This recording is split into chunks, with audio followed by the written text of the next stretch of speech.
శ్రీ గురుభ్యో నమః. శ్రీ మహాగణాధిపతయే నమః. రావణాసురుని ఆజ్ఞ ప్రకారం జంబుమాలి హనుమంతుని మీద దాడి చేశారు. అంతటా హనుమంతుడు కోపించి ఒక పరిఘను తీసుకొని వేగంగా తిప్పుతూ జంబుమాలి మీద ప్రహారం చేశారు. ఆ ప్రహారం యొక్క ధాటికి జంబుమాలి శరీరము, అశ్వములు, రథము కూడా విచ్ఛిన్నమయ్యాయి. శిరస్సేదో, బాహువులు ఏవో, జానువులు ఏవో కూడా తెలియటం లేదు. అంత కోపించినటువంటి రావణుడు తన అమాత్యుడకు ప్రహస్తుని, మిగిలిన 7 పుత్రులను ఆంజనేయుని బంధించడం కోసం ఆజ్ఞాపించారు. వారు అస్త్రశస్త్రములలో ఆరితేరినటువంటి మహాయోధులు. సృజంతో బాణవృష్టింతే రథగర్జిత నిస్వనః వృష్టిమంత ఇవాంబోధా విచేరున్నై ఋతాంబుదా. వారు తమ తీవ్రమైనటువంటి బాణ పరంపరతో హనుమంతుని కప్పివేశారు. మేఘమండలం నుంచి వర్షించుతున్నటువంటి నీటి బిందువులలాగా అన్ని వైపుల నుంచి మహాకపి మీద బాణవృష్టి కురిపించారు. సకృత్వా నినదం ఘోరం త్రాసయంస్తాం మహాచమూం చకార హనుమాన్ వేగం తేషు రక్షస్సు వీర్యవాన్. తలేనాభ్య హనత్కాంశ్చిత్ పాదై కాంశ్చిత్ పరంతప ముష్టినాభ్య హనత్కాంశ్చిత్ నఖై కాంశ్చిత్ వ్యదారయత్.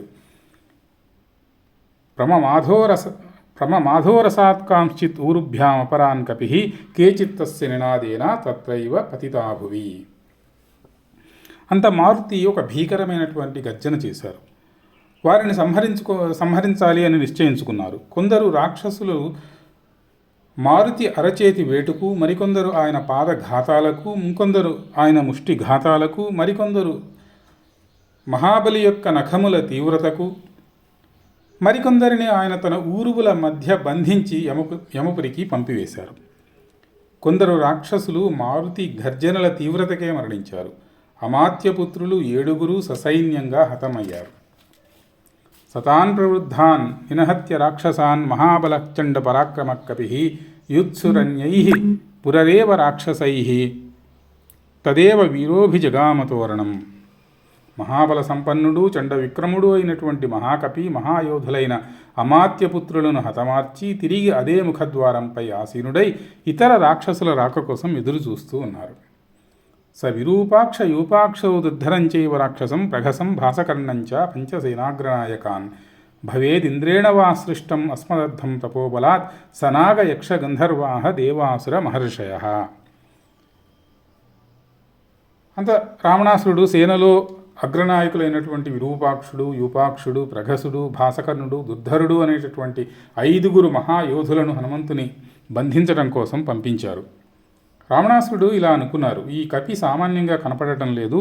దేవేంద్రుడు తన తపోబలంతో నాగ యక్ష గంధర్వులతో కూడి నన్ను నిర్జించడం కోసమే ఈ మహాకపిని సృష్టించాడా అని అనిపిస్తున్నది. సదూరం సహసోత్పత్త్యా దుర్ధరస్య రథే హరి నిపపాత మహావేగో విద్యుద్రాశిర్గిరారివ తతస్స మహితాష్టాశ్వం రథం భగ్నాక్షకూవరం విహాయన్యపతద్భూమౌ దుర్ధర త్యక్తజీవితః. దూరం నుంచి తనపై పిడుగుల లాంటి బాణాలతో సమీపిస్తున్నటువంటి దుర్ధరుని చూచినటువంటి హనుమంతుడు ఆకాశానికి ఎగిరి పర్వతం మీద పిడుగుపడినట్లుగా దుర్ధరుని రథం మీద పడ్డారు. హనుమంతుని యొక్క ధాటికి రథము 8 అశ్వములు భగ్నం కాగా దుర్ధరుడు ఆ వేగ తీవ్రతకు ఘాతానికి నేలపై పడి మరణించాడు.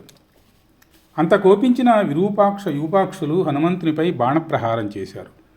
తయోర్వేగవతోర్వేగం వినిహత్య మహాబల నిపపాత పునర్భూమౌ సుపర్ణ సమవిక్రమ. వారి విజృంభణాన్ని నివారిస్తూ హనుమంతుడు తీవ్రమైనటువంటి వేగంతో గరుత్మంతునిలాగా పైకి ఎగరి ఒక సాలవృక్షాన్ని పెకలించి కనురెప్ప పాటులో ఆ 2 యోధుల మీద ప్రహారం చేసి చంపివేశారు.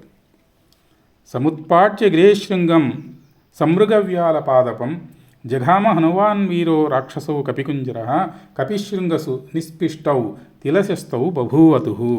ఒక గిరిశృంగాన్ని పెకలించి ప్రఘాస భాసకర్ణుల మీద ప్రయోగించారు. 2 రాక్షసులు ఆ గిరిశృంగం కింద నలిగిపోయి వారి శరీరాలు నువ్వుల గింజలు విచ్ఛిన్నమైన విధంగా ఛిద్రమై మరణించారు. అంత క్రూరులైనటువంటి పంచసేనాగ్రనాయకులు వధించిన మహాకపి మృత్యు సమునిగా వెలుగుతూ తిరిగి వనముఖద్వారం మీద చేరుకున్నారు. ఈ విషయాన్నంతటినీ తెలుసుకున్నటువంటి రాక్షసరాజైనటువంటి రావణాసురుడు తీవ్రంగా పరిగణించి విషయాన్ని అమిత పరాక్రముడైనటువంటి అక్షకుమారుని హనుమంతుని బంధించడం కోసం పంపించారు. అక్షకుమారుడు అమిత తేజస్వి, పరాక్రమవంతుడు. తపోఫలితంగా తనకు లభించినటువంటి రథం మీద అతను ఆసీనుడై హనుమంతుని సమీపించాడు. ప్రళయాగ్ని సమంగా అక్షకుమారుడు హనుమంతునిపై దాడి చేశారు. వారు ఇరువురి మధ్య భీకర సంగ్రామం జరిగింది. రరాసభూమిన్నతతాపభానుమాన్ వనౌన వాయు ప్రచచాలచాచలం కపే కుమారస్య చ వీక్ష సంయుగం ననాదచద్యౌః ఉదధిశ్చ చుక్షుభే. ఆ యుద్ధానికి భూమి కంపించింది. సూర్య తాపం కూడా తగ్గిపోయింది. వాయు సంచారం స్తంభించింది. పర్వతాలు చెలించాయి. ఆకాశం యుద్ధధ్వనులతో నిండిపోయింది. సముద్రం క్షోభించింది. బాలభానుని వల్ల తేజరిల్లుతున్నటువంటి అక్షకుమారుని చంపడానికి మారుతికి మనస్సు రాలేదు. కానీ శత్రువు, అతని తీవ్రత అంతకంతకు పెరుగుతూ ఉంది. ఎగసిపడుతున్నటువంటి మంటలను ఉపేక్షించడం సముచితం కాదు అని భావించినటువంటి మహాకపి అక్షకుమారుని సంహారం తప్పదని నిశ్చయించుకున్నారు. తతః కపిస్తం విచరం తమంబరే పతత్ర సిద్ధ రాజానిల సేవితే సమేత్యతం మారుతతుల్య విక్రమ క్రమేణ జగ్రాహ సపాదయోద్ధృఢం. అంత కపి ఆకాశానికి ఎగిరి మారుతతుల్య విక్రముడై తీవ్ర వేగంతో అక్షకుమారుని సమీపించి అతని 2 కాళ్లను దృఢంగా పట్టుకొని గరుత్మంతుడు సర్పాన్ని పట్టుకున్న విధంగా తీవ్ర వేగంతో గిరగిరా తిప్పుతూ నేలపై విసిరికొట్టారు. అక్షకుమారుడు మరణించాడు. ఈ విషయం రావణునికి భయాన్ని కలిగించింది. నాగ యక్ష మహర్షులు విస్మయం చెందారు. కుమారుడు అక్షుడు ఇంద్రకుమారుడైన జయంతుని వలె తేజస్వి అయినటువంటి అక్షుడు మరణించడం రాక్షసరాజుకు తీవ్ర ఆందోళనను కలిగించింది. పరాక్రమశాలి మాయాయుద్ధ విశారదుడు అయినటువంటి ఇంద్రజిత్తుతో ఆయన ఇలా పలికారు: కుమారా, నీవు అస్త్రశస్త్ర విశారదుడవు, ఇంద్రుని జయించినటువంటి వాడు, బ్రహ్మవర ప్రసాదివి. నేను నిన్ను ఈ మహాకపిని బంధించడం కోసం ఆజ్ఞాపిస్తున్నాను. కుమారా, ఈ కపి సామాన్యుడి వలె కల్పించటం లేదు. ఈ మహాకపి నుంచి మనల్ని సేన కాపాడలేదు.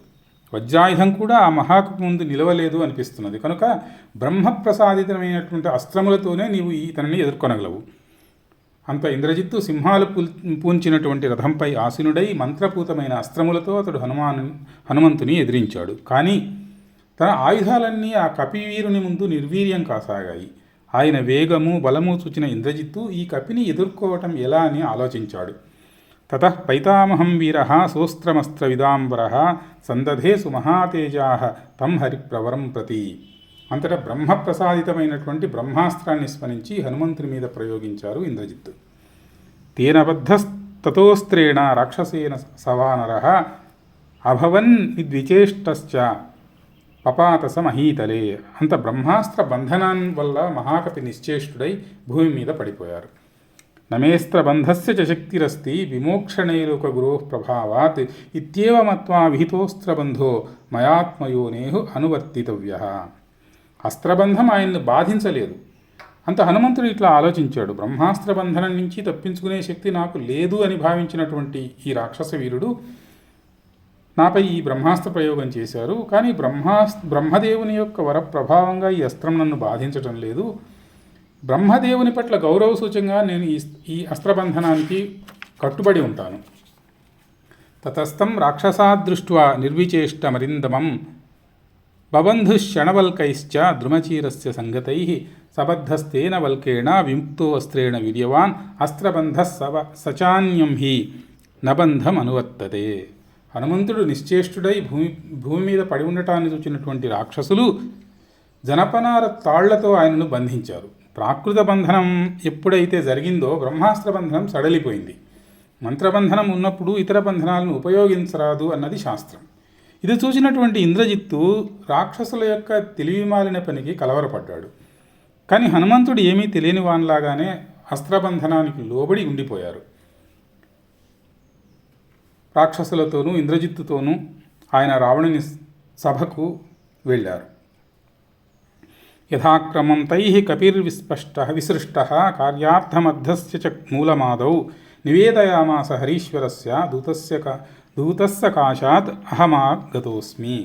అంత మంత్రులందరూ కూడా కపిని ఎందుకు నీవు లంకకు రావలసి వచ్చింది, కారణం ఏమిటి అని ప్రశ్నించగా మహాకపి తాను సుగ్రీవదూతగా లంకకు వచ్చినట్లుగా తెలియజేశారు.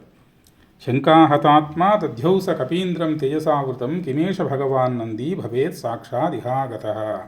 మహాతేజస్వి అయినటువంటి మారుతిని చూసినటువంటి రాక్షసుడు రావణుడు ఆశ్చర్యపోయారు. ఆయన ఇలా అనుకున్నారు, పూర్వం నేను కైలాస పర్వతాన్ని పెకలించడానికి ప్రయత్నించినప్పుడు కోపించి నన్ను శపించిన నందీశ్వరుడే ఈ రూపంగా వచ్చాడేమో అనిపిస్తున్నది.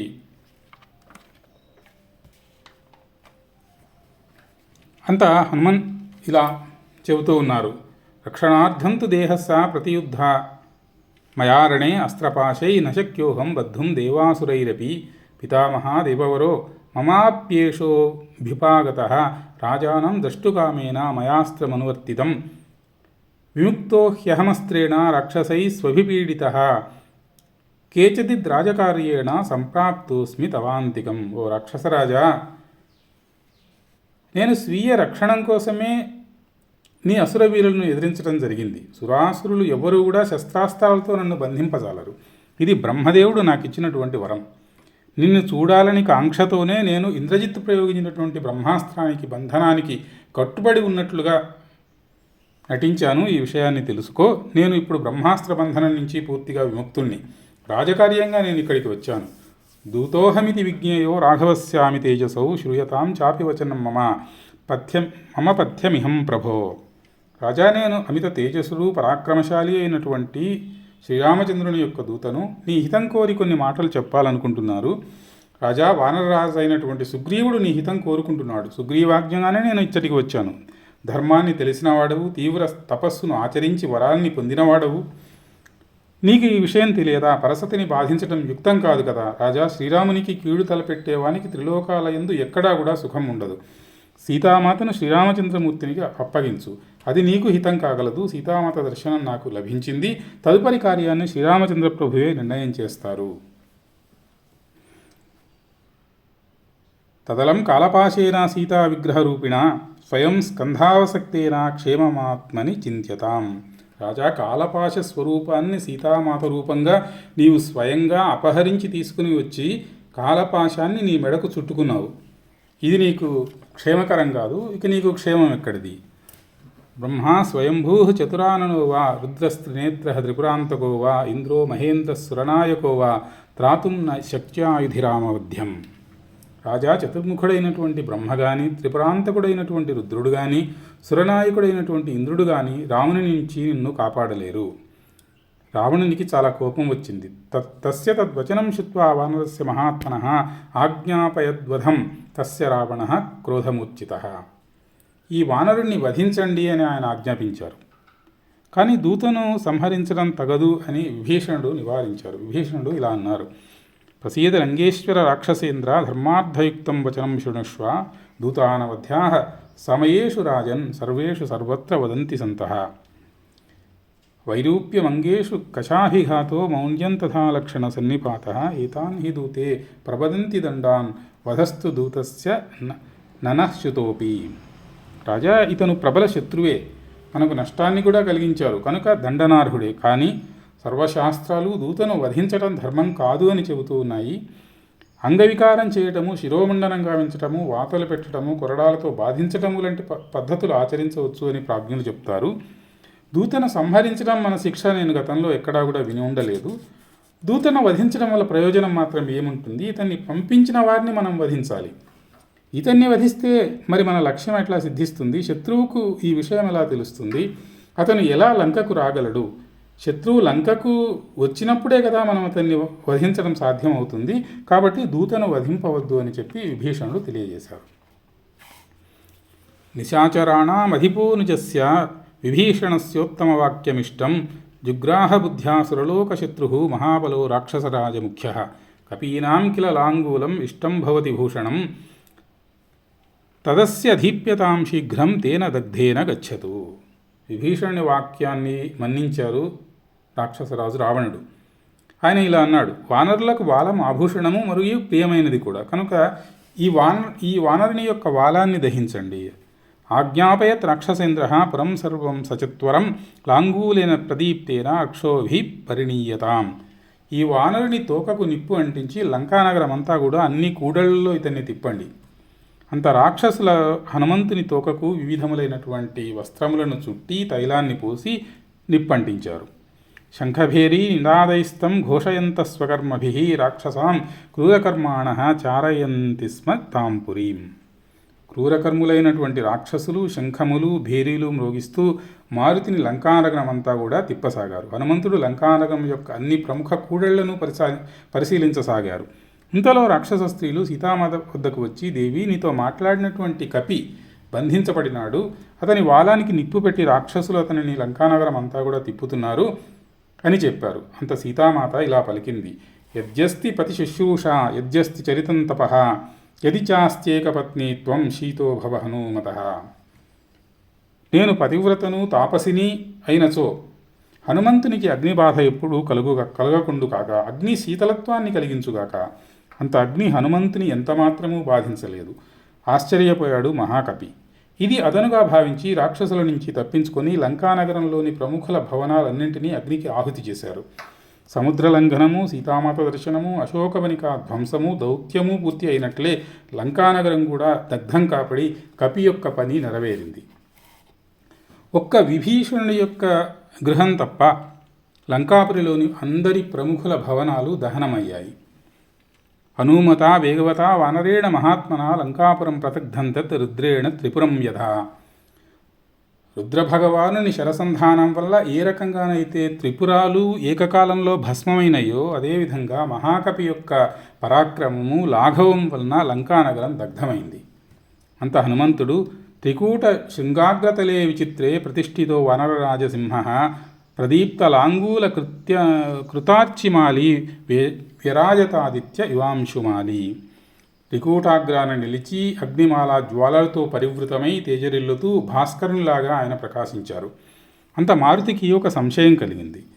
యది దగ్ధ్వాత్వియం లంకా నూనమార్యాపి జానకి దగ్ధాతేన మయా భర్తు హతం కార్యమజానత. లంకానగరం అంతటినీ కూడా దహించాను, మరి సీతామాతకి ఎట్లాంటి ప్రమాదం జరిగిందో అని ఆయన చింతించసాగారు. అథవాచారు సర్వాంగీ రక్షితాస్వేన తేజస నశిష్యతి కళ్యాణి నాగ్నిరగ్నౌ ప్రవర్తతే. ఆయన ఇలా అనుకున్నారు, సీతామాత తేజస్వి తాపసి అయినటువంటి సీతామాతను ఆమె దివ్య తేజమే తప్పకుండా రక్షణ చేస్తుంది, ఆమెను అగ్ని దహింపలేదు. అంత హనుమంతుడు ఇలా ఆలోచిస్తున్నప్పుడు ఆయనకు చారణుల యొక్క మాటలు ఇలా వినిపించాయి. దగ్ధేయం నగరీ సర్వ సాట్ట ప్రాకారతోరణ జానకీన చ దగ్ధేతి విస్మయోద్భుత ఏవనః. చారణులు ఇలా మాట్లాడుకుంటూ ఉన్నారు. ఆశ్చర్యంగా ఉంది, లంకానగరం అంతా కూడా దగ్ధమైనప్పటికీ సీతామాత క్షేమంగానే ఉంది. ఈ మాటలు విన్న హనుమకు చాలా ఆనందం కలిగింది. తన వాలాన్ని మంటలను నీటిలో చల్లార్చి సీతామాతను దర్శించి తిరిగి వెళ్ళడానికి సంకల్పించాడు మహాకవి. తతస్థు శింశుపామూలే జానకీం పర్యుపస్థితాం అభివాద్య బ్రవీద్దిష్ట్యా పశ్చామిత్వాం ఇహాక్షతం. అమ్మా, నిన్ను క్షేమంగా చూడగలిగాను, ఇప్పుడు శ్రీరాముని వద్దకు తిరిగి వెళతాను అని నమస్కరించి అనుజ్ఞ పొందాడు మారుతి. తేన పాదతలాక్రాంత రమ్యేషు గిరిసానుషు సఘోషా సమశీర్యంత శిలాశ్చూర్ణీకృతాస్తవ. అరిష్టగిరి పర్వతాన్ని అధిరోహించి ఆయన ఉత్తర దిశగా మహేంద్రగిరి వైపు వెళ్ళడానికి నిశ్చయం చేసుకున్నారు. ఆయన పాదఘాతానికి అరిష్టగిరి 10 యోజనాల విస్తీర్ణము 30 యోజనముల ఎత్తు ఉన్నటువంటి అరిష్టగిరి పర్వతము పాతాళానికి కుంగిపోయింది. వానరోత్తముడు మహేంద్రగిరిని సమీపిస్తుండగా ఒక మహాధ్వని చేశారు. అది విన్నటువంటి వానర సైన్యం హర్ష పులకితమైంది. అంత హనుమంతుడు మహేంద్రగిరిపై దిగి వానరులకు, జాంబవంతునికి, యువరాజుకు అంగదునికి నమస్కరించారు. తతో దృష్టేతి వచనం మహార్థం అమృతోపమం నిశమ్య మారుతే సర్వే ముదితా వనరా భవన. సీతామాతను దర్శించాను అన్నమాట వినేసరికే వారికి అది కర్ణపేయంగా అమృతతుల్యంగా అనిపించింది. వారి ఆనందానికి అవధులు లేకుండా పోయాయి. అంత మారుతి సాగర లంఘనం దగ్గర నుంచి జరిగిన వృత్తాంతాన్నంతటినీ ఆమూలాగ్రం వారికి వినిపించారు. వారు అంతటా తస్మాత్ గచ్చామ వై సర్వే యత్ర రామ సలక్ష్మణ సుగ్రీవశ్చ మహాతేజా కార్యస్యాస్య నివేదనే. వాళ్ళు ఇలా అనుకున్నారు, ఇక జాప్యం చేయకూడదు, రామలక్ష్మణులను సుగ్రీవులను సమీపించి ఈ విషయాన్ని మనం తెలియచేయాలి అని వారు మార్గాన్ని కిష్కింధకు మరల్చి మధువనంలో మార్గమధ్యంలో తేనెను మధుర ఫలాలను స్వీకరించి కిష్కింధకు చేరుకున్నారు. హనుమాంశ్చ మహాబాహు ప్రణమ్య శిరసా తతః నియతాం అక్షసాం దేవి రాఘవాయ న్యవేదయత్. రామచంద్ర ప్రభువుకు నమస్కరించి హనుమంతుడు ప్రభు సీతామాతను దర్శించాను అని పలికినంతనే అమృత శీతలత్వం సోకినట్టుగా రామలక్ష్మణులు సుగ్రీవులు శాంతి